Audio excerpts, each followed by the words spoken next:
ഇപ്പോൾ LDF convener Vijayaraghavan മാധ്യമങ്ങളെ കാണുന്നു. വിജയരാഘവനിലേക്ക്. ഈ രാഷ്ട്രീയ അവസരവാദത്തെ നിരാകരിക്കുന്ന തരത്തിൽ കാര്യങ്ങൾ നീങ്ങുകയാണ്. വലിയ വിജയമായിരിക്കും ഇപ്പോൾ വോട്ടെടുപ്പ് കഴിഞ്ഞ ജില്ലകളിൽ ഇടതുപക്ഷ ജനാധിപത്യ മുന്നണിക്ക് ഉണ്ടാവാൻ പോകുന്നത്. കഴിഞ്ഞ തവണ തിരുവനന്തപുരത്ത് നമ്മുടെ ഭരണമായിരുന്നെങ്കിലും ഭൂരിപക്ഷം ഉണ്ടായിരുന്നില്ല. തിരുവനന്തപുരം, നമ്മുടെ കൊല്ലം കോർപ്പറേഷനുകളിലും തെരഞ്ഞെടുപ്പെടുന്ന എല്ലാ ജില്ലാ പഞ്ചായത്തുകളിലും ഭൂരിപക്ഷം നഗരസഭകൾ, ഗ്രാമപഞ്ചായത്തുകൾ, ബ്ലോക്ക് പഞ്ചായത്തുകൾ എന്നിവയിലും നല്ല വിജയം ഇടതുപക്ഷത്തിനുണ്ടാവും. ഞാൻ ആദ്യം സൂചിപ്പിച്ചതുപോലെ ഇന്നത്തെ ഇന്ത്യൻ സാഹചര്യത്തിൽ BJPയുമായി സൗഹൃദം പുലർത്തുന്ന ഒരു കൂട്ടുകെട്ടും ജനങ്ങൾ അംഗീകരിക്കാൻ പോകുന്നില്ല. കഴിഞ്ഞ 17 ദിവസങ്ങളിൽ തുടർച്ചയായി പെട്രോളിയം ഉൽപ്പന്നങ്ങളുടെ വില വർദ്ധിക്കുകയാണ്. BJPയുടെ ഈ നിലപാടിനെ ശക്തിയോടെ എതിർക്കാൻ UDFന് സാധിക്കുന്നില്ല. പാചകവാതക വിലവർധനവുണ്ടായി. കോവിഡിന്റെ മറവിൽ BJP വലിയ തോതിലുള്ള ജനവിരുദ്ധ നയങ്ങളും നിലപാടുകളും അടിച്ചേൽപ്പിക്കുകയാണ്.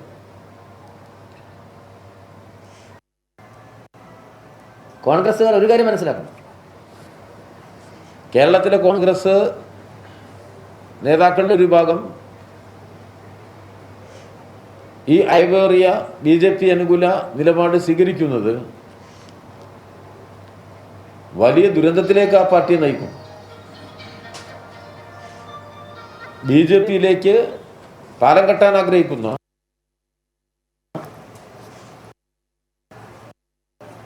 പല കോൺഗ്രസ് നേതാക്കന്മാരും ഉണ്ട് എന്ന് നമുക്കെല്ലാം അറിയാം. അവർക്ക് അവസരവാദ നിലപാടെടുക്കാൻ സഹായകരമായി ഈ തെരഞ്ഞെടുപ്പിൽ UDF നേതൃത്വം സ്വീകരിച്ച ഈ രാഷ്ട്രീയ നിലപാടുകൾ. വേറൊരു കാര്യം, ഈ കേരളത്തിൽ വലിയ തോതിലുള്ള അക്രമ രാഷ്ട്രീയം ഇപ്പോൾ കെട്ടഴിച്ചു വിടാൻ കോൺഗ്രസും BJPയും പരിശ്രമിക്കുകയാണ്. 5 സഖാക്കൾ ഈ 5 മാസത്തിനുള്ളിൽ കേരളത്തിൽ അക്രമികളാൽ കൊലയപ്പെട്ടിരിക്കുക.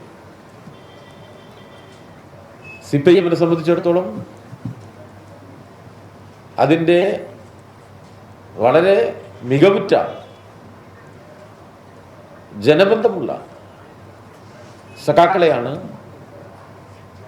തെരഞ്ഞുപിടിച്ച് കൊലപ്പെടുത്തിയത്. ഈ കൊലപാതകം കേരളത്തിൽ അക്രമ രാഷ്ട്രീയം വ്യാപിപ്പിക്കാനുള്ള കോൺഗ്രസ് BJP ശ്രമങ്ങളുടെ ഭാഗമാണ്. അക്രമികളെന്ന് ഞങ്ങളെ വിമർശിക്കാറുണ്ട്. ഒരു കാലത്തും അക്രമത്തിനൊപ്പം നിന്നവരല്ല ഞങ്ങൾ. തെരഞ്ഞെടുപ്പ് കാലത്ത് ഒറ്റപ്പെട്ട സംഭവങ്ങളെ വലിയ തോതിൽ ഉയർത്തിക്കാട്ടി ഞങ്ങളെ വിമർശിക്കാറുണ്ട്. ഈ അക്രമ സംഭവങ്ങളൊന്നും നടന്നത് കണ്ണൂർ ജില്ലയിലല്ല. അങ്ങനെയാണല്ലോ മറ്റൊരു വിമർശനം. UDFും സംഘപരിവാറും അക്രമത്തിൻ്റെ പക്ഷത്താണ് എന്ന് തെളിയിക്കുന്ന സംഭവങ്ങളാണ് ഈ നടന്നിരിക്കുന്നത്. സംയമനം പാലിച്ച് ഇവരുടെ ഈ അക്രമ രാഷ്ട്രീയത്തെ ജനങ്ങൾക്കിടയിൽ ഇവരെ ഒറ്റപ്പെടുത്താൻ ആവശ്യമായ പ്രചരണ പ്രവർത്തനങ്ങളാണ് CPIM നടത്താൻ ഉദ്ദേശിക്കുന്നു.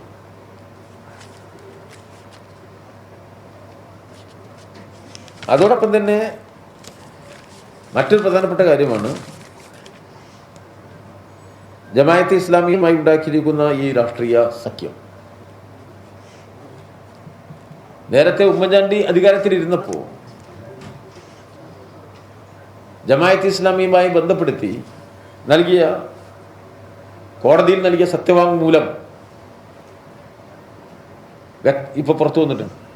ആ സത്യവാങ്മൂലത്തിൽ ജമാഅത്തെ ഇസ്ലാമി അതിൻ്റെ നമ്മുടെ പൊതു സമൂഹ ധാരയ്ക്ക് പുറത്തുള്ള പ്രവർത്തന രീതിയാണ് ഉമ്മൻചാണ്ടി ഗവൺമെൻറ് ചൂണ്ടിക്കാട്ടിയത്. അന്ന് ഉമ്മൻചാണ്ടി ഗവൺമെൻറ് ചൂണ്ടിക്കാട്ടിയ ജമാഅത്തെ ഇസ്ലാമിയെക്കുറിച്ചുള്ള നിലപാടുകളിൽ ഇപ്പോൾ UDF ഉറച്ചു നിൽക്കുന്നുണ്ടോ, കോൺഗ്രസ് ഉറച്ചു നിൽക്കുന്നുണ്ടോ, മുസ്ലിം ലീഗ് ഉറച്ചു നിൽക്കുന്നുണ്ടോ എന്ന് കേരളത്തിലെ ജനങ്ങളോട് വ്യക്തമാക്കാനുള്ള ബാധ്യത അവർക്കുണ്ട്. ഈ കാലത്തിനിടയിൽ ജമാഅത്തെ ഇസ്ലാമിക്ക്, വെൽഫെയർ പാർട്ടിക്കൊക്കെ സംഭവിച്ച മാറ്റം എന്താണ് എന്നും ജനങ്ങളോട് വ്യക്തമാക്കേണ്ടതുണ്ട് കേരളത്തിലെ UDF നേതൃത്വം. യഥാർത്ഥത്തിൽ ഇത് BJPക്ക് കരുത്ത് പകരുന്ന നിലപാടാണ്. രാജ്യത്ത് BJP വിരുദ്ധമായ രാഷ്ട്രീയ ചേരി ശക്തിപ്പെടേണ്ടതുണ്ട്. എല്ലാ നിലയിലും നമ്മുടെ രാജ്യത്തിൻ്റെ മതേതര മൂല്യങ്ങളെ ദുർബലപ്പെടുത്തുക, RSSന്റെ പ്രാകൃത പരികൽപ്പനകൾക്ക് പ്രാമാണികതയും സ്വീകാര്യതയും നൽകുക, കോർപ്പറേറ്റ് സമ്പന്നർക്ക് രാജ്യത്തിൻ്റെ സമ്പത്ത് പൂർണ്ണമായി കൈമാറ്റം ചെയ്യുക എന്ന രാഷ്ട്രീയമാണ് BJP ഉയർത്തിപ്പിടിച്ചത്. കോവിഡിൻ്റെ മറവിൽ കൃഷിക്കാർക്കെതിരായിട്ട്, തൊഴിലാളികൾക്കെതിരായിട്ടുള്ള നിയമങ്ങളും പാസാക്കി, പാർലമെന്റിനെ നിശബ്ദമാക്കി, അത്യന്തം അമിതാധികാരപരമായി പെരുമാറി എതിർക്കുന്ന പാർലമെന്റ് അംഗങ്ങളെ പാർലമെന്റിന് പുറത്തേക്ക് പടികടത്തിവിട്ട് ഇത്തരം നിയമങ്ങൾ പാസ്സാക്കിയെടുക്കുകയാണ് ചെയ്തത്. അതിനെതിരായിട്ടുള്ള വലിയ ജനരോഷം ഇപ്പോൾ നമുക്ക് കാണാൻ കഴിയുന്നുണ്ട്. ഇന്നലെ നടന്ന അഖിലേന്ത്യാ തലത്തിലുള്ള ഹർത്താൽ വലിയ സ്വീകാര്യതയാണ് നേടിയിരിക്കുന്നത്. 25 രാഷ്ട്രീയ പാർട്ടികൾ അതിന് പിന്തുണ നൽകി. നമ്മുടെ രാജ്യത്തിലെ കലാകാരന്മാർ, സാംസ്കാരിക നായകന്മാർ, വിശ്വോത്തര പ്രതിഭകളായ കായിക താരങ്ങൾ, രാജ്യം ആദരിച്ച പത്മ അവാർഡ് ജേതാക്കൾ, ഇവരെല്ലാം ബഹുജന സമരങ്ങളുടെ മുന്നിൽ വന്ന് അണിനിരന്നിരിക്കുകയാണ്. BJP നിലപാടുകൾ രാജ്യത്തുണ്ടാക്കിയ പ്രതിഫലനത്തെയാണ് ഇത് കാണിക്കുന്നത്. സംസ്ഥാനങ്ങളുടെ അധികാരങ്ങളിലേക്കുള്ള വലിയ തള്ളിക്കയറ്റമാണ് ഈ കാർഷിക വിഷയങ്ങളിലെ നിയമങ്ങളിൽ നമുക്ക് കാണാൻ കഴിയും. ഭക്ഷ്യസുരക്ഷ എന്നേക്കുമായി ഇല്ലാതാവും. കൃഷിക്കാരൻ കമ്പോള ശക്തികളുടെ അടിമയായി മാറും. രാജ്യം വലിയ അപകടത്തിലേക്ക് പോകും. കോർപ്പറേറ്റ് കൃഷി എന്നതിലേക്ക് ഇന്ത്യ പരിവർത്തനം ചെയ്യപ്പെടുമ്പോൾ വലിയ പട്ടിണി, മരണങ്ങളും ക്ഷാമങ്ങളും ഈ നാട് നേരിടേണ്ടി വരും. ആ തിരിച്ചറിവിൽ നിന്നാണ് കൃഷിക്കാരൻ്റെ നിലനിൽപ്പിനുള്ള പോരാട്ടം. ആ പോരാട്ടത്തെ, ജനാധിപത്യപരമായ അതിൻ്റെ ഉള്ളടക്കത്തെ കാണാൻ ഇതുവരെയും കേന്ദ്ര ഗവൺമെൻറ് തയ്യാറായിട്ടില്ല. മാത്രമല്ല, കർഷക സമരത്തെ ജനാധിപത്യത്തിൻ്റെ ദുർവിനിയോഗം എന്ന് ചില ബ്യൂറോക്രാറ്റുകളെ കൊണ്ട് പറയിപ്പിക്കാൻ വരെ കേന്ദ്ര ഗവൺമെൻറ് തയ്യാറായിരിക്കുകയാണ്. ഇവിടെ ഈ നാടിൻ്റെ താല്പര്യങ്ങൾക്കാണ് വലിയ പ്രാധാന്യം നൽകേണ്ടത്. കർഷക ജനസാമാന്യത്തിൻ്റെ ഏറ്റവും പ്രധാനപ്പെട്ട ആവശ്യങ്ങൾ അംഗീകരിച്ച് ഈ നിയമങ്ങൾ പിൻവലിക്കാനാണ് കേന്ദ്ര ഗവൺമെൻറ് തയ്യാറാവേണ്ടത്. സംസ്ഥാനത്ത് ഈ തെരഞ്ഞെടുപ്പിലെ ഇടതുപക്ഷ വിജയ പ്രതീക്ഷ പിണറായി വിജയൻ്റെ നേതൃത്വത്തിലുള്ള നമ്മുടെ സംസ്ഥാന ഗവൺമെൻറ് നടത്തിയ മികച്ച വികസന പ്രവർത്തനങ്ങളും സാമൂഹ്യ സുരക്ഷാപരമായിട്ടുള്ള വലിയ മുൻകൈയുമാണ്. സാധാരണഗതിയിൽ ഈ കോവിഡ് കാലം അത് സംബന്ധിച്ചുള്ള പഠനങ്ങൾ പറയുന്നത് രാജ്യത്തിൻ്റെ തന്നെ മൊത്ത വരുമാനത്തിൽ വലിയ ഇടിവുണ്ടാക്കി. ആദ്യ സന്ദർഭത്തിൽ 24% കുറവ് GDP-യിൽ വന്നു. രണ്ടാം പാദത്തിൽ 7.5 കോടി GDP-യിൽ കുറവ് വന്നിരിക്കുന്നു. മൂലധന നിക്ഷേപം ഏതാണ്ട് നിശ്ചലമായിരിക്കുന്നു. സംസ്ഥാനങ്ങളുടെ വരുമാനം ഈ കാലത്ത് വലിയ തോതിൽ കുറഞ്ഞിരിക്കുന്നു. GST വിഹിതം നൽകാൻ കേന്ദ്രത്തിന് കഴിയുന്നില്ല. ഈ നിലയിൽ പ്രയാസം അനുഭവിക്കുന്ന ഒരു സന്ദർഭമാണ്. കോവിഡ് ദുരന്തവും മഹാമാരിയും പ്രകൃതിക്ഷോഭം കഴിഞ്ഞുണ്ടാക്കിയ പ്രയാസങ്ങളും ഇതെല്ലാം വലിയ തോതിൽ അനുഭവിക്കുമ്പോഴാണ് ഈ കേരള സംസ്ഥാനം മികച്ച രൂപത്തിലുള്ള സാമൂഹ്യ സുരക്ഷാ പ്രവർത്തനങ്ങൾ നടത്തിയത്, സേവന മേഖലകളെ നവീകരിച്ചത്, വിപുലമായ മൂലധന നിക്ഷേപത്തിലൂടെ ദൂരക്കാഴ്ചയുള്ള വികസന കാര്യങ്ങൾ പൂർത്തീകരിച്ചിരിക്കുന്നത്. ആ നിലയിൽ വളരെ മാതൃകാപരം എന്ന് ഇന്ത്യയാകെ അംഗീകരിച്ച സംസ്ഥാന ഭരണമാണ് കേരളത്തിൽ നടക്കുന്നത്. അതിന് സഖാവ് പിണറായി വിജയൻ നേതൃത്വം നൽകുകയാണ്. കേന്ദ്ര ഗവൺമെൻറ് പോലെ അദാനിക്കും അംബാനിക്കും അധിക പരിഗണന നൽകുന്ന കോർപ്പറേറ്റ് താൽപ്പര്യ സംരക്ഷണമല്ല, പ്രാന്തവൽക്കരിക്കപ്പെട്ടവർക്ക് പ്രത്യേക പരിഗണന നൽകുന്ന മനുഷ്യത്വമുള്ള മാനവികത ഉയർത്തിപ്പിടിക്കുന്ന ഭരണമാണ് കേരളത്തിനുള്ളത്. ആ ഭരണം നല്ല നിലയിൽ മുന്നോട്ട് കൊണ്ടുപോകാൻ കൂടുതൽ ജനപിന്തുണ ഈ തദ്ദേശ തെരഞ്ഞെടുപ്പിൽ ഇടതുപക്ഷ ജനാധിപത്യ മുന്നണിക്ക് കേരളത്തിലെ ജനങ്ങൾ നൽകും എന്ന ഉറച്ച വിശ്വാസമാണ് CPI-നെ സംബന്ധിച്ചിടത്തോളം ഉള്ളത്, ഇടതുപക്ഷ ജനാധിപത്യ മുന്നണിയെ സംബന്ധിച്ച് ഉള്ളത്. ഞാൻ ആദ്യം സൂചിപ്പിച്ചതുപോലെ ആദ്യ ഘട്ട വോട്ടെടുപ്പ് ആ നിലയിലേക്കാണ് കാര്യങ്ങൾ നീങ്ങുന്നത് എന്ന് ആ നിലയിൽ നമുക്ക് കൂടുതൽ ബോധ്യപ്പെടുന്നുണ്ട്. ഈ നാളെ നടക്കാൻ പോകുന്ന രണ്ടാം ഘട്ടത്തിലും 14-ാം തീയതിയിലെ മൂന്നാം ഘട്ട തെരഞ്ഞെടുപ്പിലും മികച്ച വിജയം തന്നെയാണ് ഉണ്ടാവുക. കണ്ണൂർ ജില്ലയിൽ പതിവ് പോലെ വലിയ മുന്നേറ്റം ഇടതുപക്ഷ ജനാധിപത്യ മുന്നണി ഈ തെരഞ്ഞെടുപ്പ് ഉണ്ടാക്കുമെന്നാണ് ഇന്നിവിടെ വന്നപ്പോഴുള്ള ആശയവിനിമയത്തിലൂടെ മനസ്സിലാക്കാൻ സാധിച്ചിട്ടുള്ളത്. മുഖ്യമന്ത്രി പ്രചരണത്തിന് ഇറങ്ങുന്നില്ല എന്നുള്ളതാണ് വലിയൊരു വിമർശനമായിട്ട് ഇപ്പോഴും പറയുന്നത്. മറ്റു പാർട്ടികളും മുന്നണികളുമെല്ലാം എന്തുകൊണ്ടാണ് ശരിക്കും പ്രചരണത്തിന് ഇറങ്ങുന്നത്?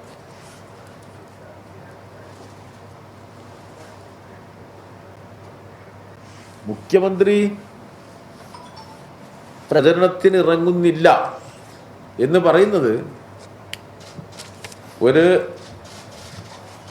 അവാസ്തവ പ്രചരണമാണ്. ആ പ്രസ്താവന തന്നെ അവാസ്തവമാണ്.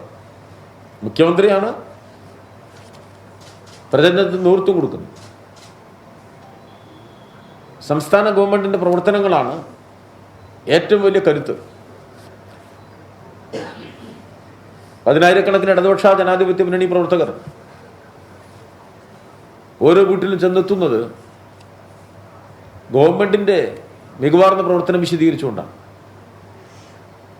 അതിൻ്റെ നേതാവെന്ന നിലയിൽ സഖാ പിണറായി വിജയന്റെ സാന്നിധ്യം എല്ലാ വീട്ടിലും ഈ തെരഞ്ഞെടുപ്പിലുണ്ട്. വലിയൊരു വെബ് റാലി നമ്മൾ സംഘടിപ്പിച്ചിരുന്നു. കേരളത്തിലെ 36,000 ബൂത്തുകളിൽ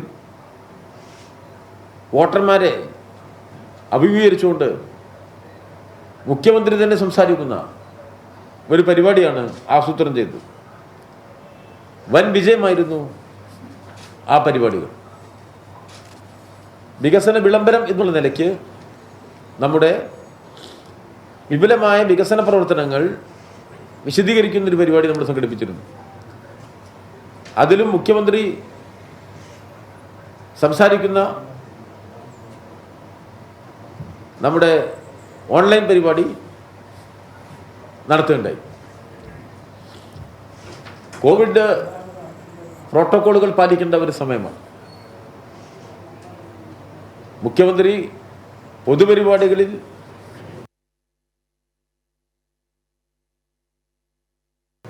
പതിനായിരക്കണക്കിന് ഇന്നത്തെ സാഹചര്യത്തിൽ അസാധ്യമായ ഒരു കാര്യമാണ്.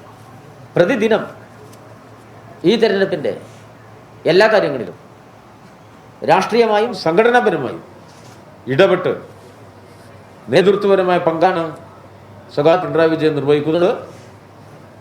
പാർട്ടി സെക്രട്ടറി എന്നുള്ള നിലയിൽ പ്രവർത്തിച്ചപ്പോഴും മുഖ്യമന്ത്രി എന്ന നിലയിൽ പ്രവർത്തിക്കുമ്പോഴും തെരഞ്ഞെടുപ്പുകളിൽ അതിൻ്റെ സംഘടനാ രാഷ്ട്രീയ കാര്യങ്ങളിൽ നല്ല നിലയിൽ ഇടപെടുന്ന രീതിയാണ് അദ്ദേഹത്തിൻ്റേത്. ആ നിലയിൽ സജീവമായ സാന്നിധ്യമുണ്ട്.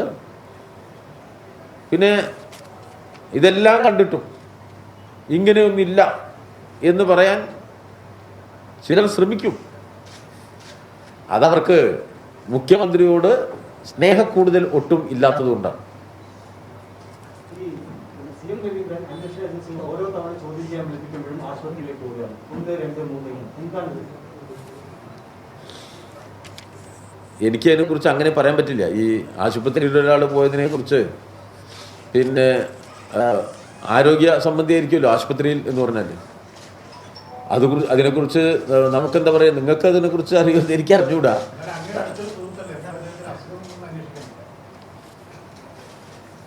നമ്മൾ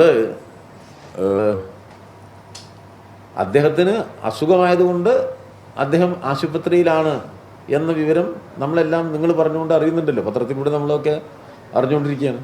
അവിടെ പോരെ, അവിടെ നിന്നാൽ പോരെ.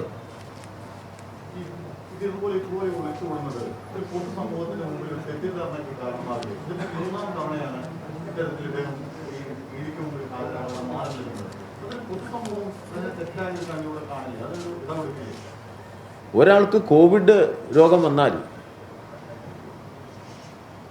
അദ്ദേഹം നേരെ ഒരു അന്വേഷണ ഏജൻസിയുടെ മുന്നിൽ പോയി പ്രോട്ടോകോൾ ലംഘിച്ചാൽ പൊതുസമൂഹം ആ വ്യക്തി ഒരു നിയമലംഘനം നടത്തുകയാണെന്നല്ലേ പറയാം. അങ്ങനെയും പറയാം. വ്യാഖ്യാനം വ്യാഖ്യാതാവിൻ്റെ ഇഷ്ടാനിഷ്ടങ്ങൾക്കനുസരിച്ച് നടത്താം. വസ്തുതകളാണ് പ്രധാനം. ഒരാൾക്ക് ശാരീരിക പ്രയാസമുണ്ടെങ്കിൽ അദ്ദേഹം ആശുപത്രിയിൽ പോകും. ഡോക്ടർമാരാണ് തീരുമാനിക്കുക ഒരാളുടെ ആരോഗ്യ നിലവാരത്തിൻ്റെ അളവെന്താണ് എന്നുള്ളത്. നേരത്തെ ഈ അടുത്ത ദിവസങ്ങളിൽ അദ്ദേഹം രോഗഗ്രസ്തനായി ആശുപത്രിയിൽ കിടന്നതുമാണ്. അല്ലാതെ ED ഭയപ്പെടേണ്ട ഒരു കാര്യം കമ്മ്യൂണിസ്റ്റുകൾക്കില്ല.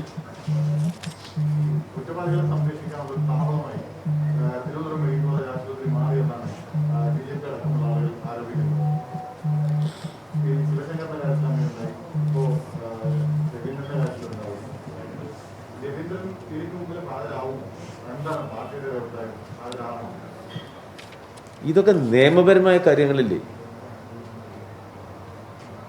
പാർട്ടി തീരുമാനിക്കുന്നതല്ല നിയമം. രാജ്യത്ത് നിയമപരമായ വ്യവസ്ഥാപിതമായ പ്രവർത്തന രീതികളോട് സഹകരിച്ചുകൊണ്ടാണ് CPIM പ്രവർത്തിച്ചു വന്നിട്ടുള്ളത്. മറിച്ച് അന്വേഷണ ഏജൻസികൾ പ്രവർത്തിച്ചാൽ അതിനെ വിമർശിക്കുന്നതും നമ്മുടെ രീതിയാണ്. അത് രാഷ്ട്രീയമായി നമുക്കെതിരായി വരുമ്പോഴാണ്. നിയമം അതിൻ്റെ ശരിയായ രീതിയിൽ അന്വേഷണം നടത്തുന്നതിനെ നിരുത്സാഹപ്പെടുത്തുന്ന സമീപനം ഒരിക്കലും CPM സ്വീകരിച്ചിട്ടില്ല. പക്ഷേ ഇപ്പം നമ്മൾ കാണുന്നത് നേർവഴിക്ക് സഞ്ചരിക്കുന്നില്ല ഈ ഏജൻസികൾ എന്നുള്ളതാണ്. സ്വാഭാവികമായും അത് വിമർശിക്കപ്പെടേണ്ടതാണ്.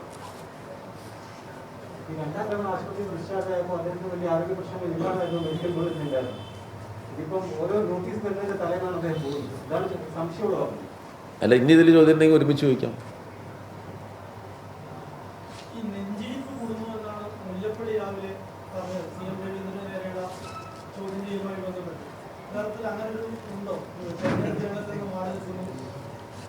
അല്ല, മുല്ലപ്പള്ളിക്ക് ഈടെ നെഞ്ചിടിപ്പ് ലേശം കൂടി. കാരണം അദ്ദേഹം ഈ അടയാളം കൊടുത്തിരുന്നു, കൈപ്പത്തി. ആ കൈപ്പത്തിയിൽ അദ്ദേഹത്തിന് വോട്ട് ചെയ്യാൻ പറ്റുന്നില്ല, അദ്ദേഹത്തിൻ്റെ ബൂത്തിൽ തന്നെ. അപ്പോൾ ഞങ്ങളൊന്ന് ചോദിച്ചു, എന്താ ഇങ്ങനെ ഒരു അവസ്ഥ ഒരു KPCC പ്രസിഡന്റിന്? അദ്ദേഹം ഇപ്പോൾ അവിടെ വോട്ട് ചെയ്യാൻ പോകില്ല, അപ്പോൾ നെഞ്ചെടുപ്പുണ്ടോ?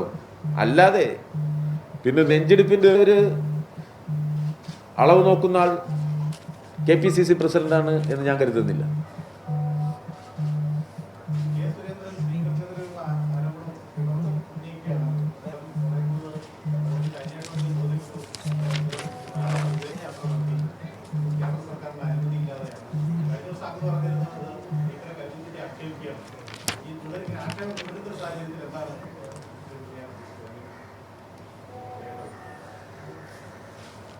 അല്ല, ഇത്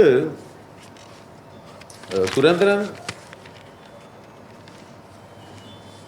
പിന്നെ പ്രതിപക്ഷ നേതാവ്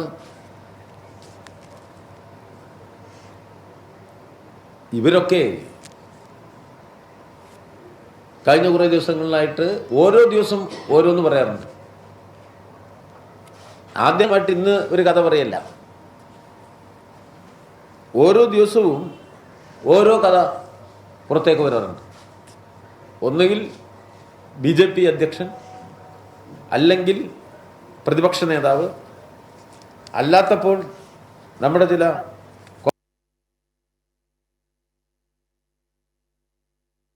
മാധ്യമങ്ങളെ കാണുകയായിരുന്നു. 2014 UDF ജമാഅത്തെ ഇസ്ലാമിയെക്കുറിച്ച് നൽകിയതിൽ നിന്ന് എന്ത് വ്യത്യാസമാണ് ഇപ്പോൾ ജമാഅത്തെ ഇസ്ലാമിക്കുണ്ടായത് എന്ന കാര്യത്തെ സംബന്ധിച്ച് UDF വിശദീകരിക്കണമെന്ന് A. വിജയരാഘവൻ ആവശ്യപ്പെട്ടു. ഒപ്പം മുഖ്യമന്ത്രി തന്നെയാണ് LDFിൻ്റെ പ്രചരണത്തിന് നേതൃത്വം നൽകുന്നത്. ഇവിടെ നമ്മൾ കാണുന്നത് എന്താ?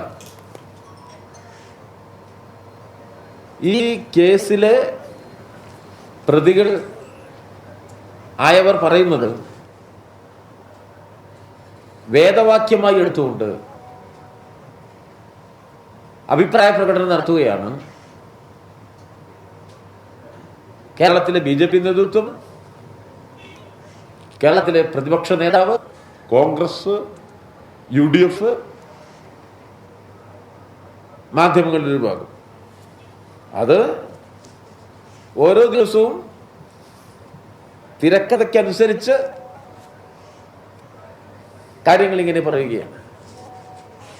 ഒരു എപ്പിസോഡ് കഴിയുമ്പോൾ അടുത്ത എപ്പിസോഡ് എന്ന നിലയിലാണ് ഈ നിലയിൽ കാര്യങ്ങൾ പറഞ്ഞു പോകുന്നത്. യഥാർത്ഥ കുറ്റവാളികളെ കണ്ടെത്തലാണ് പ്രധാനം. അതുമാത്രമാണ് നടക്കാത്തത്. മുഖ്യമന്ത്രി ഈ ഏജൻസികൾ ഏത് ഏജൻസിയും അന്വേഷിക്കാം എന്ന് പറഞ്ഞത് സ്വർണ്ണക്കള്ളക്കടത്തിലെ യഥാർത്ഥ പ്രതികളെ കണ്ടെത്താനുള്ള താല്പര്യത്തിൻ്റെ ഭാഗമാണ്. നാടിനെ സംബന്ധിച്ചിടത്തോളം പ്രധാനം അതാണ്. എന്നാൽ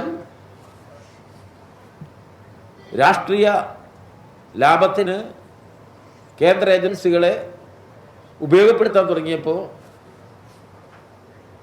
തിരക്കഥ സ്ക്രിപ്റ്റ് വേറെ രൂപത്തിലേക്ക് പോയിരിക്കുകയാണ്. ഇപ്പോൾ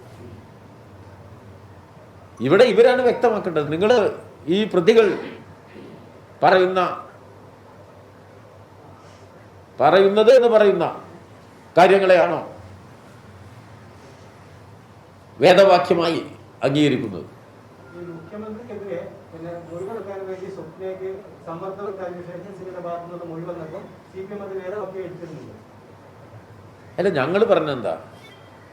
ഞങ്ങൾ പറയുന്നത് ഇവര് ഈ പല കാര്യങ്ങളും പുറത്തേക്ക് വരികയാണ്.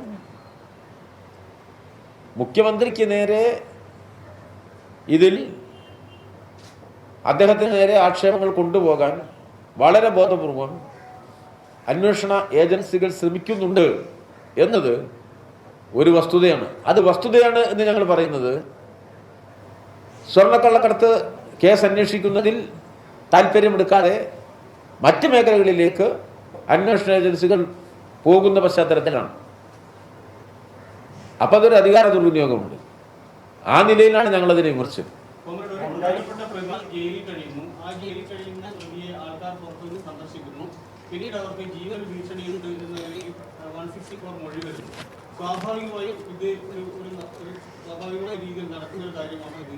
അങ്ങനെയാണെങ്കിൽ അത് വീഴ്ച ഉണ്ടായിട്ടുണ്ടെങ്കിൽ ആഭ്യന്തര വകുപ്പിന്റെ പ്രധാനപ്പെട്ട വീഴ്ചയല്ലേ? അല്ല, ഈ പ്രതികളെല്ലാം ആരുടെ കസ്റ്റഡിയിലാണ്? അതല്ലേ പ്രധാനം. ഈ പ്രതികളെല്ലാം കേന്ദ്ര ഏജൻസികളുടെ കസ്റ്റഡിയിലാണ്. നമ്മളെല്ലാം പേപ്പറിൽ വായിക്കുന്നത് എന്താ? ജയിൽ ജുഡീഷ്യൽ കസ്റ്റഡിയിൽ ആരുടെ കസ്റ്റഡിയിൽ? ആരാ ഏറ്റുവാങ്ങുന്നത്? അത് ഈ പ്രതികളെ ആരേറ്റുവാങ്ങിയ പ്രതിയാ? അല്ല, ആരേറ്റുവാങ്ങി? ആരേറ്റുവാങ്ങി എന്ന ചോദ്യത്തിന് നിങ്ങളാരും മറുപടി പറയുന്നില്ല.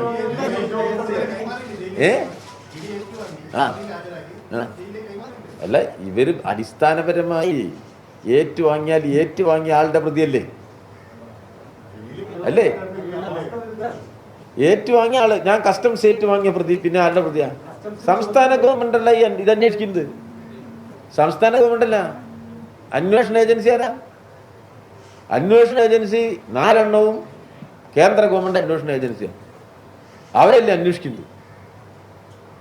അവർ ഭീഷണിപ്പെടുത്തിയോ? അല്ല, അവർ സാന്ത്വനിപ്പിച്ചോ? നമുക്കാർക്കെങ്കിലും അറിയോ? നമ്മുടെ നിയന്ത്രണത്തിലാണോ? അങ്ങനെയാണെങ്കിൽ എന്തിനാണ് JDIGയുടെ നേതൃത്വത്തിൽ അന്വേഷണം പ്രഖ്യാപിച്ചിരിക്കുന്നത്? അന്വേഷണം ആരംഭിക്കാം. ഏതില്?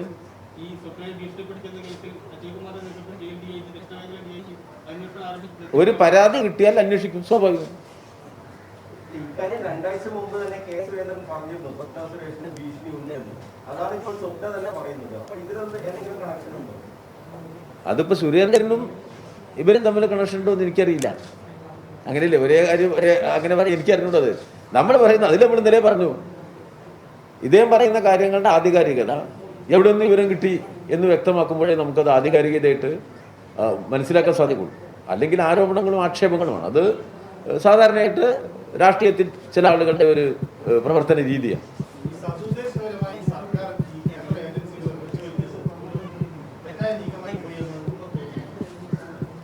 സർക്കാരിന് സതുദ്ദേശവും കേന്ദ്ര ഏജൻസികൾക്ക് ദുരുദ്ദേശവും എന്ന് വന്നതാണ്. അതിലിപ്പോൾ നമ്മൾ നമ്മുടെ സതുദ്ദേശത്തെ മോശമാക്കേണ്ടതില്ല. പക്ഷേ രാഷ്ട്രീയ ആവശ്യത്തിന് ഇത്തരം ഏജൻസികൾ ഉപയോഗിക്കുന്നു എന്നത് ഇന്ന് ഇന്ത്യയിലെ ഒരു പൊതു പ്രതിഭാസമാണ്. അത് രാജ്യത്തെ എല്ലായിടത്തും നമുക്ക് കാണാൻ കഴിയും. അത് സോണിയാഗാന്ധി തന്നെ ലേഖനം എഴുതിയില്ലേ?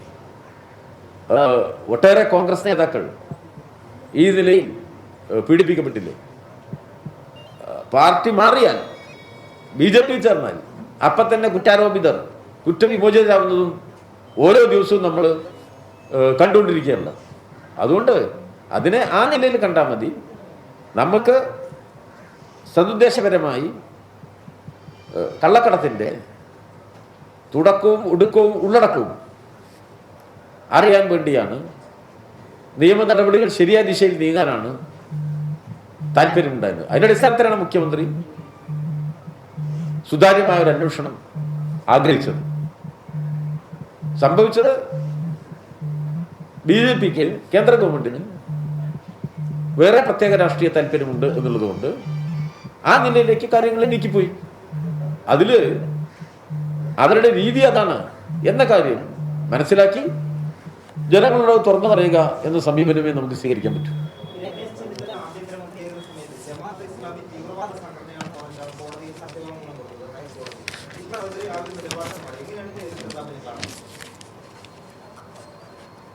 UDF അത്യഗാധമായ ഒരു പ്രതിസന്ധിയിലാണ്.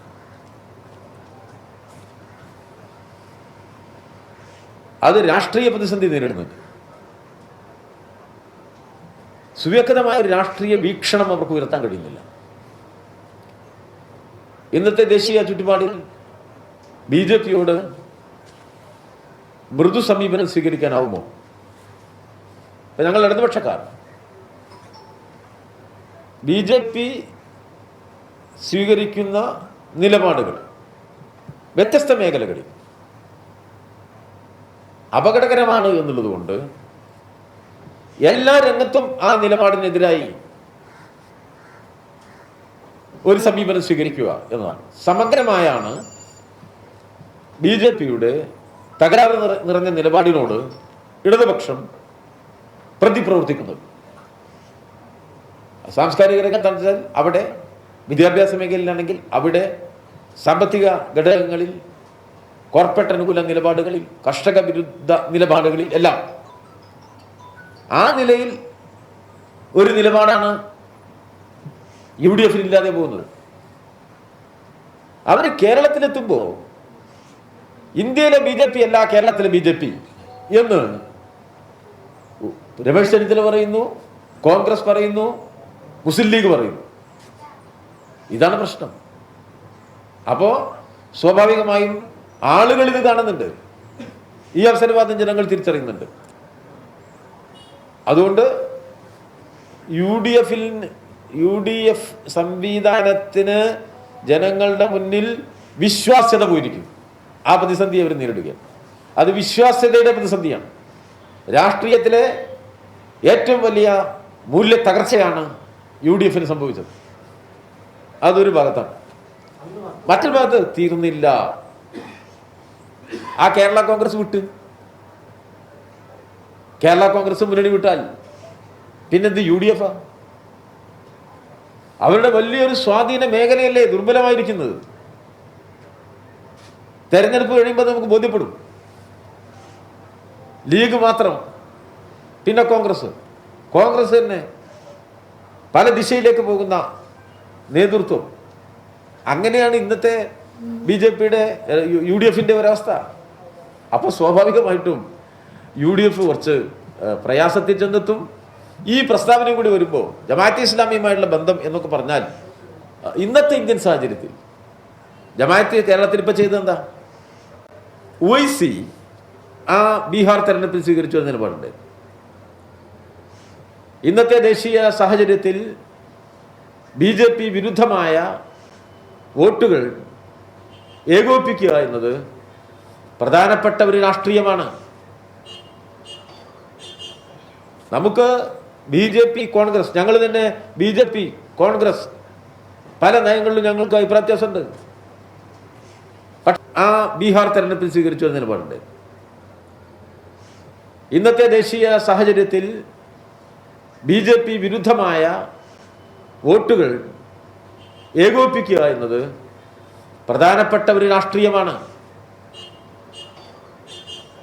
നമുക്ക് BJP കോൺഗ്രസ്, ഞങ്ങൾ തന്നെ BJP കോൺഗ്രസ് പല നയങ്ങളിലും ഞങ്ങൾക്ക് അഭിപ്രായ വ്യത്യാസമുണ്ട്. പക്ഷേ തുല്യമായ നിലപാടല്ല ഞങ്ങൾ കാണുന്നത്. ഇപ്പോ രാജ്യാധികാരത്തിലിരുന്നു കൊണ്ട് തീവ്ര ഹിന്ദുത്വവും കോർപ്പറേറ്റ് അനുകൂല നിലപാടും സംയോജിപ്പിച്ച് അപകടകരമായ നിലയിലേക്ക് കാര്യങ്ങൾ നീക്കുന്നു എന്നുള്ളത് കൊണ്ട് BJP-ക്കെതിരായി എല്ലാവരെയും ഒന്നിപ്പിച്ച് നിർത്താനുള്ള പരിശ്രമം നടത്തുക. ആ ഐക്യത്തെയാണ് ബീഹാറിൽ OIC ദുർബലപ്പെടുത്തിയത്. അതിനെ അനുകൂലിച്ചും ന്യായീകരിച്ചും കേരളത്തിൽ ലേഖനങ്ങളും പ്രചരണങ്ങളും നടത്തിയത് ജമാഅത്തെ ഇസ്ലാമിയാണ്. അപ്പോൾ ഒരു BJP വിരുദ്ധമായി രൂപം കൊള്ളുന്ന രാഷ്ട്രീയ കൂട്ടായ്മകളെ ദുർബലപ്പെടുത്തുന്നതിനെ ന്യായീകരിക്കുക എന്നതാണ് ജമാഅത്തെ ഇസ്ലാമി ഇപ്പം ചെയ്തത്. കാരണം അവരുടെ താല്പര്യം വർഗീയമായി സമൂഹത്തെ ഭിന്നിപ്പിക്കുക എന്നത് തന്നെയാണ്. നമ്മുടെ ജനാധിപത്യ മൂല്യങ്ങൾക്കൊപ്പമല്ല അവർ എന്നതുമാണ്. ആ നിലയിൽ ഇവർ പ്രവർത്തിക്കുമ്പോൾ ഒരു നിലപാട് സ്വീകരിക്കാൻ കഴിയുന്നുണ്ടോ? എത്ര അവസരവാദപരമായിട്ടാണ് മുസ്ലിം ലീഗ് നിലപാട് സ്വീകരിച്ചത്? പണ്ട് MK മുന്നീറിലൂടെ ജാഥ നടത്തിയില്ലേ? ഞങ്ങൾ തീവ്രവാദത്തിനെതിരാണ്, മതമൗലികതാവാദത്തിനെതിരാണ് എന്നല്ലേ ഇവിടെ പ്രചരിപ്പിച്ചുകൊണ്ടിരുന്നത്? ഇപ്പോ പരിപൂർണമായി ലീഗിന് സംഭവിച്ചെന്താ? ലീഗ് പരിപൂർണമായി കൂടുതൽ വർഗീയവൽക്കരിക്കാൻ തുടങ്ങി. നേരത്തെ അധികാരം ഉപയോഗിച്ച് സമൂഹത്തെ വർഗീയവൽക്കരിക്കാൻ ശ്രമിച്ച ലീഗ് അധികാരഭ്രഷ്ടമായപ്പോൾ കൂടുതൽ മതമൗലികതാവാദപരമായ വഴിയിലേക്ക് സഞ്ചരിക്കാൻ തുടങ്ങി. അതിനെ അനുകൂലിക്കാനല്ലാതെ ശരിയായ രാഷ്ട്രീയ നിലപാട് ഇക്കാര്യത്തിൽ സ്വരൂപിക്കാൻ കേരളത്തിലെ കോൺഗ്രസ് നേതൃത്വത്തിന് കഴിയുന്നില്ല. ദേശീയ നേതൃത്വത്തെ തള്ളിപ്പറഞ്ഞും കൊണ്ടാണ് പല സന്ദർഭങ്ങളിലും കേരളത്തിലെ കോൺഗ്രസ് നേതാക്കൾ സംസാരിക്കുന്നത്. അപ്പോൾ CPM വിരുദ്ധമായ, ഇടതുപക്ഷ വിരുദ്ധമായ ഒരവസരവാദ രാഷ്ട്രീയ സങ്കലനം പൊതുജീവിതത്തിൽ രൂപപ്പെടുത്തുക എന്നല്ലാതെ മൂല്യവത്തായ രാഷ്ട്രീയത്തെ ഉയർത്തിപ്പിടിക്കാൻ UDF തയ്യാറാവുന്നില്ല. അതുകൊണ്ട് തന്നെ വൻ തകർച്ച UDF-ന് ഉണ്ടാകും എന്ന കാര്യം നിസ്തർക്കമായ വസ്തുതയാണ്. താങ്കളുടെ ഈ പ്രസ്താവനകൾ, അതായത് ഒരു RSSന്റെ ശബ്ദമാണ് വിജയരാഘവന് എന്നാണ് MM ഹസൻ പറഞ്ഞത്. ഈ മുസ്ലിം ലീഗിന്റെ കാര്യങ്ങളൊക്കെ പറഞ്ഞു. ജമാഅത്തെ ഇസ്ലാമി ഇങ്ങനെ മുസ്ലിം സംഘടനകളെ കൂടുതലായി ഇങ്ങനെ പ്രകോപിപ്പിക്കുന്നത് RSSന്റെ ശബ്ദമാണ് എന്നാണ് അദ്ദേഹം പറഞ്ഞത്. അത് MM ഹസനാണോ പറഞ്ഞത്? ഹസൻ അങ്ങനെ പറഞ്ഞില്ലെങ്കിലല്ലേ അത്ഭുതപ്പെടാനുള്ളൂ. UDF കൺവീനറുടെ ചുമതല കിട്ടിയ വിവരം അദ്ദേഹം ആദ്യം അറിയിച്ചത് ജമാഅത്തെ ഇസ്ലാമിയുടെ അമീറിനെയാണ്. ഒന്നാമത്തെ തീർത്ഥയാത്ര ജമാഅത്തെ ഇസ്ലാമിയുടെയും അമീറിൻ്റെയും വെൽഫെയർ പാർട്ടിയുടെ അധ്യക്ഷൻ്റെയും വീടുകളിലേക്കും ഓഫീസുകളിലേക്കും നടത്തിയ കോൺഗ്രസ് നേതാവാണ് MM ഹസൻ. ഞാൻ എന്ത് പേരിട്ട് MM ഹസനെ വിളിക്കണം?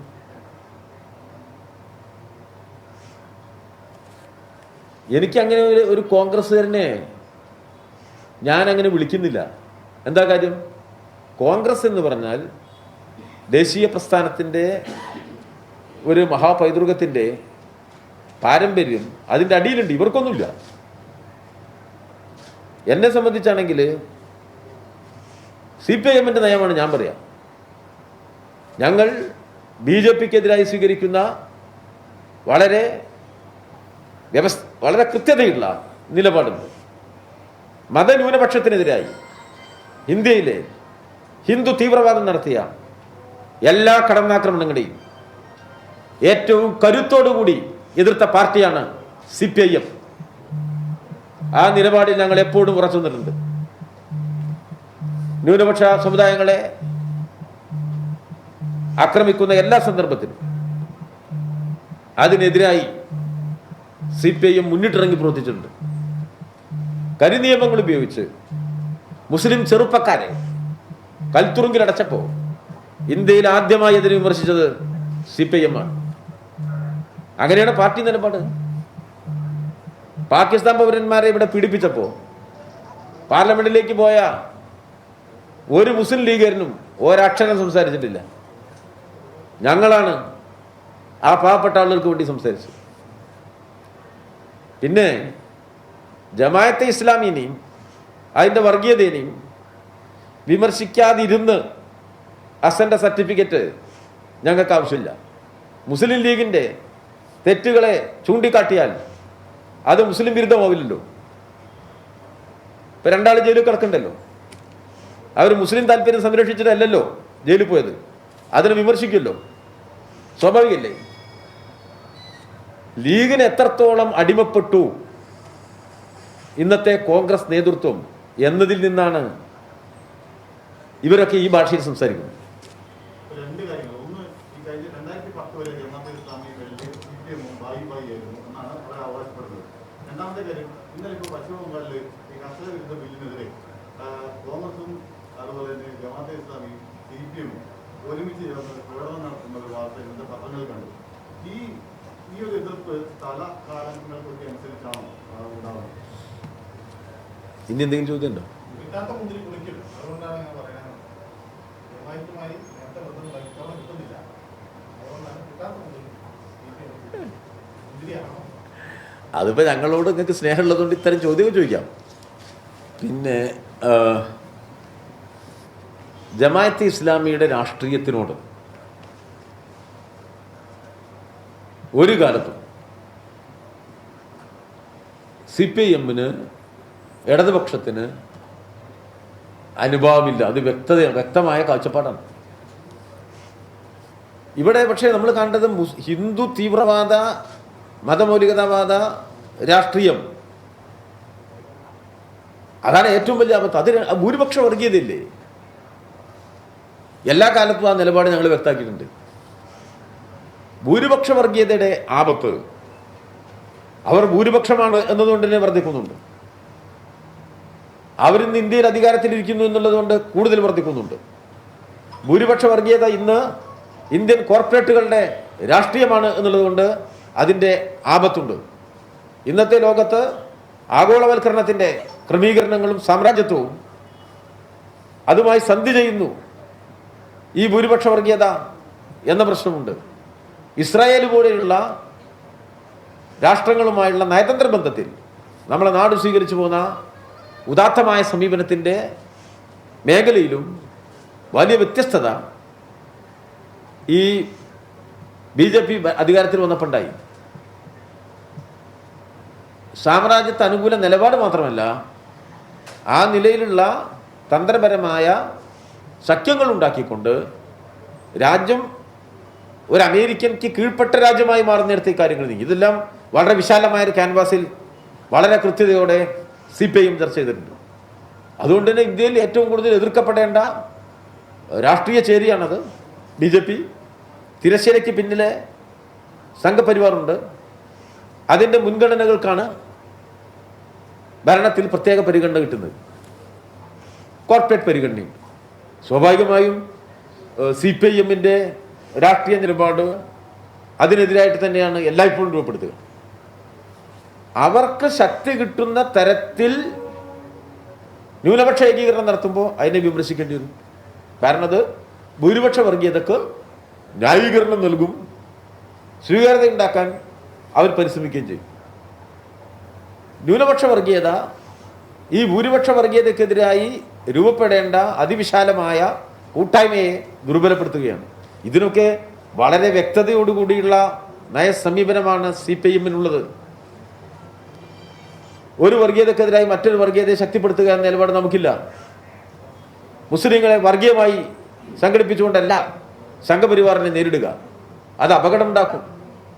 ഇതിലെവിടെ അവ്യക്തത? ന്യൂനപക്ഷ വർഗീയതയെ ന്യായീകരിച്ചുകൊണ്ട് നമുക്ക് ഭൂരിപക്ഷ വർഗീയതയും ഭൂരിപക്ഷ തീവ്രവാദത്തെ എതിർക്കാൻ കഴിയും.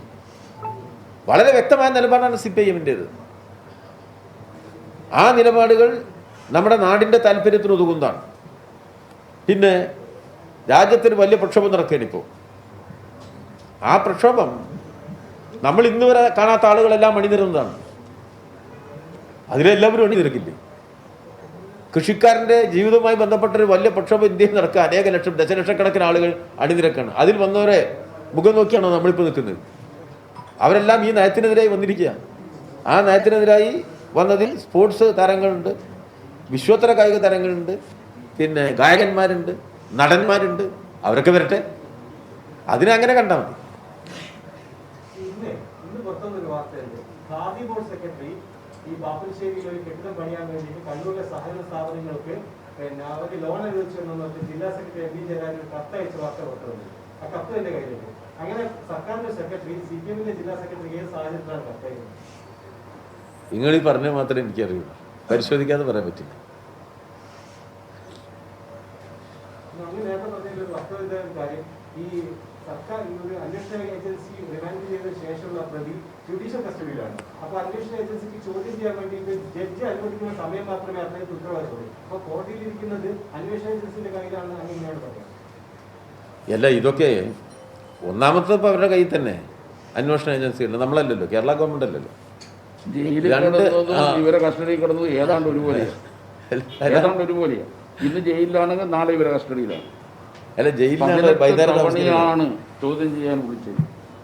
അപ്പൊ നമ്മൾ ഇത് കണ്ടുകൊണ്ടിരിക്കുകയാണ് കേരളത്തില് ഈ നാടകം, അതിന്റെ സ്ക്രിപ്റ്റ്. അതിനെ വല്ലാതെ ന്യായീകരിക്കാതിരിക്കുകയാണ് നമുക്കെല്ലാം അഭികാമ്യം. ഇവിടെ കേരള ഗവൺമെന്റ് അല്ല ഈ കാര്യങ്ങളുടെ നിയന്ത്രണം, അവരുടെ നിയന്ത്രണത്തിൽ നടക്കുന്ന ഒരു കാര്യമാണ്. പിന്നെ ഇന്നത്തെ സാഹചര്യത്തിൽ അതിലെ പ്രതികൾ പറയുന്നതിനെ മാത്രം മുഖവിലക്കെടുത്ത് അതിനെ മാത്രം വെച്ചുകൊണ്ട് അഭിപ്രായം പറഞ്ഞിട്ട് ആരെയും സഹായിക്കാൻ കഴിയില്ല. ഞങ്ങളെ ആക്ഷേപിക്കാൻ, ഗവൺമെൻറ്റിനെ ആക്ഷേപിക്കാൻ ഏത് വൈക്കോൽ തുറുമ്പും ഉപയോഗിക്കുന്നുണ്ടോ? അത് UDF-യും പിന്നെ ലീഗയും BJP-യും ചില CPM വിരുദ്ധ ഇടതുപക്ഷ വിരുദ്ധ മാധ്യമങ്ങളും ചെയ്യും. അത് അവരുടെ ജോലിയാണ്. അവരത് ചെയ്തുകൊണ്ടിരിക്കും. കാരണം അവർക്ക് കേരളത്തിലെ ഇടതുപക്ഷത്തെ ദുർബലപ്പെടുത്തുക എന്ന ലക്ഷ്യമുണ്ട്. പക്ഷെ അതുകൊണ്ടൊന്നും ഈ വസ്തുതകളാക്കാതിരിക്കാൻ കഴിയില്ല. ഇടതുപക്ഷത്തെ സംബന്ധിച്ചിടത്തോളം വളരെ കൃത്യമായിട്ട് ഞങ്ങൾ പറഞ്ഞിട്ടുണ്ട്, ഇതിൽ എന്തെങ്കിലും തരത്തിൽ ഒരു തകരാറ് ഞങ്ങളുടെ ഭാഗത്തുനിന്ന് ഉണ്ടാവേണ്ട ഒരു കാര്യമില്ല. നിയമത്തിൻ്റെ വഴിയാണ് കാര്യങ്ങൾ സഞ്ചരിക്കേണ്ടത്. കൃത്യമായി നിയമ വഴികളിലൂടെ പോകണം. അതിൻ്റെ അപ്പുറത്തേക്ക് പോകുമ്പോൾ വിമർശിക്കുക എന്നത് സ്വാഭാവികമാണ്. ഇപ്പോൾ 2-3 ദിവസമായി ഒരു പുതിയ കഥ പറയുന്നു, അത്രേ ഉള്ളൂ.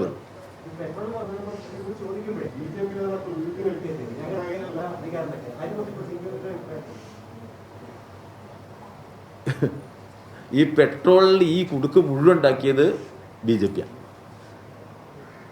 എനിക്ക് വ്യക്തിപരമായ അനുഭവമുണ്ട്. അതായത് നമ്മുടെ പെട്രോളിയം ഉൽപ്പന്നങ്ങളുടെ വില എങ്ങനെയാണ് നിർണ്ണയിച്ചിരുന്നത് നമുക്കെല്ലാം അറിയാം.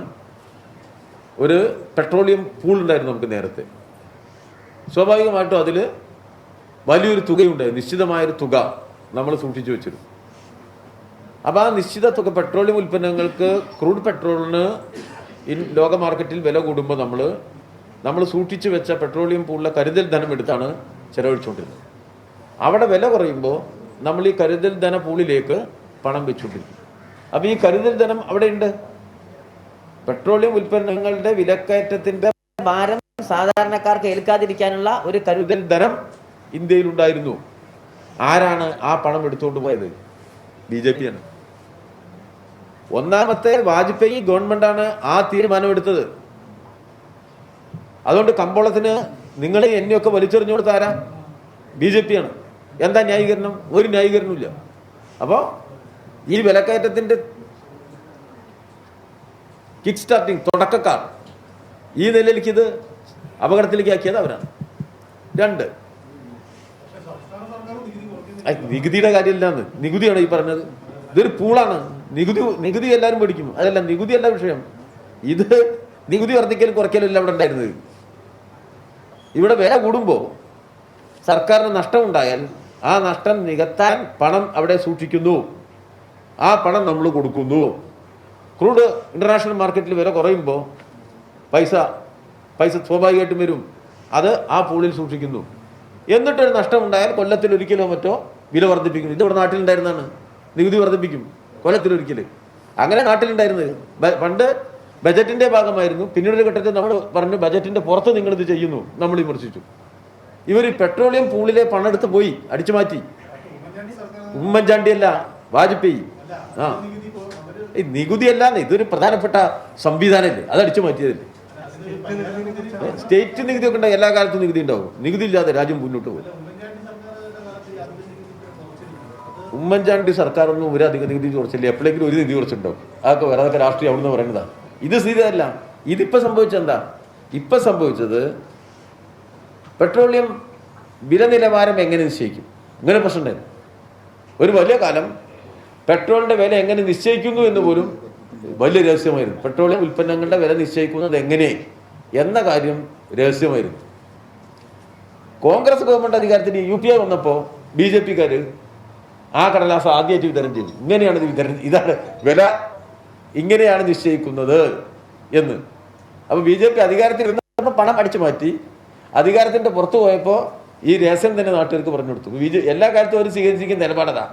പിന്നെ അധികാരത്തിൽ വന്നപ്പോഴോ പെട്രോളിയം കമ്പനികൾക്ക് തീരുമാനമെടുക്കാം എന്ന വ്യാജേനെ അവർക്ക് എപ്പോഴൊക്കെ പൈസയ്ക്ക് ബുദ്ധിമുട്ടുണ്ടാവുന്നുവോ അപ്പോഴൊക്കെ പെട്രോളിയം ഉൽപ്പന്നങ്ങളുടെ വില വർദ്ധിപ്പിക്കുന്നു. ഇത് ലോകത്ത് സാമ്പത്തിക ശാസ്ത്രം അറിയുന്ന ആൾക്കാർക്കറിയാം എങ്ങനെയാണ് ലോകത്തിലെ ഈ മുതലാളിത്ത സാമ്പത്തിക ശാസ്ത്രത്തിലെ ഉപദേശകന്മാർ ആയ സാമ്പത്തിക വിദഗ്ധന്മാർ എല്ലാ കാലത്തും കോർപ്പറേറ്റുകൾക്ക് നൽകുന്ന ധനസഹായത്തിൻ്റെ ഭാഗമായി കേന്ദ്ര ഗവൺമെൻറ്റിൻ്റെ വരുമാനം കുറയുമ്പോൾ പെട്രോളിയം ഉൽപ്പന്നങ്ങളുടെ മേലെ വ്യത്യസ്തങ്ങളായ അധിക നികുതികൾ ചുമത്തിയാണ് അവർ ആ ഭാരം ജനങ്ങൾക്ക് നൽകിയിട്ടുള്ളത്. അത് ഇവിടുത്തെ ആദ്യത്തെ അനുഭവമല്ല.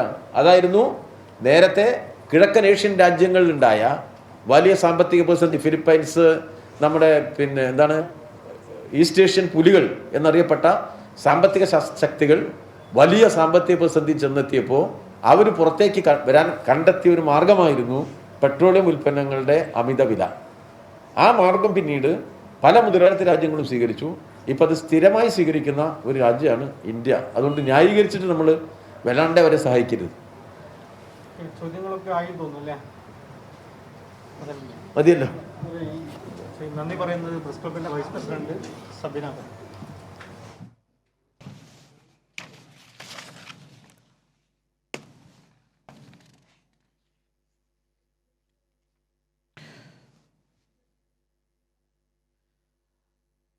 CPIM ആക്ടിംഗ് സെക്രട്ടറി വിജയരാഘവൻ മാധ്യമങ്ങളെ കാണുകയായിരുന്നു.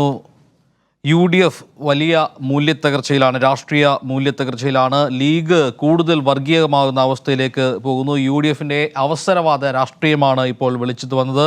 2014 ജമാഅത്തെ ഇസ്ലാമിക്കെതിരെ ഹൈക്കോടതിയിൽ നൽകിയ സത്യവാങ്മൂലത്തിൽ ഇപ്പോൾ UDF ഉറച്ചു നിൽക്കുന്നുണ്ടോ? ഇക്കാര്യത്തിലുള്ള നിലപാട് എന്താണ്? BJPയുമായി സന്ധി ചെയ്യുന്നത് UDFിനെ ദുർബലമാക്കും, UDFിനെ തകർച്ചയിലേക്ക് വഴിവെക്കും തുടങ്ങിയ കാര്യങ്ങളൊക്കെയാണ് അദ്ദേഹം പറഞ്ഞത്. എന്തായാലും ഈ തെരഞ്ഞെടുപ്പിൽ LDFന് വൻ വിജയം നേടാൻ കഴിയുമെന്നും വിജയരാഘവൻ പ്രതികരിച്ചിരിക്കുന്നു.